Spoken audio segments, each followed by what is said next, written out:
मुलींना चेहरा क्लीन करण्यासाठी क्लीनअप खूप महत्वाचा असतो. मग पार्लरमध्ये क्लीनअप कसा केला जातो आणि कधी कधी समजा मुलींना पार्लरमध्ये येऊन क्लीनअप करणं शक्य नाही झालं तर त्या घरी बेसिक लेवलवर कसा क्लीनअप करू शकतो? म्हणजे क्लीन म्हणजे स्वच्छ. तुमचा फेस क्लीन असणं हे फार गरजेचं आहे. आणि जेव्हा लहान कोवळी स्किन असते तेव्हा सगळ्यांची स्किन क्लीनच असते. आफ्टर 16 तुमच्या स्किन वरती पुरळ यायला सुरुवात होते. त्यावेळेस ते वेळेत काढणं किंवा ब्लॅक हेड व्हाईट हेड वेळेत काढणं फार गरजेचं असतं. पण त्याच वेळेस फेस क्लीन जर रेग्युलर ठेवलं तर तुमची स्किन ही मेंटेन राहू शकते.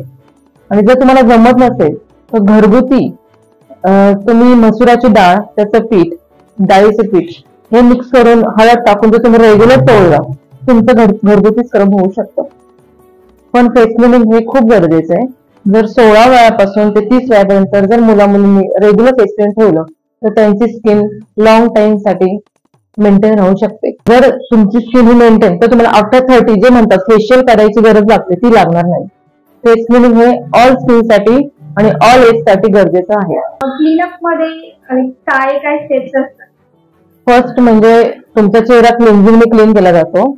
सेकंड स्क्रब येतो, स्टीम येते. स्टीम नंतर ब्लॅक हेड व्हाईट हेड काढून एक 5 मिनिटाचा मसाज दिला जातो आणि नंतर पॅक येतो. ह्या तुमच्या 5-6 स्टेप्स असतात. त्यात फेशियलच्या सगळ्या स्टेप्स असतात. फक्त फेशियल मध्ये मसाज येतो आणि फ्रिक्वेन्सी वगैरे मशीन ट्रीटमेंट फेशियल मध्ये येते. फेस क्लिनिंग मध्ये एक सुद्धा मशीनची ट्रीटमेंट येते, फक्त स्टीमर वापरला जातो.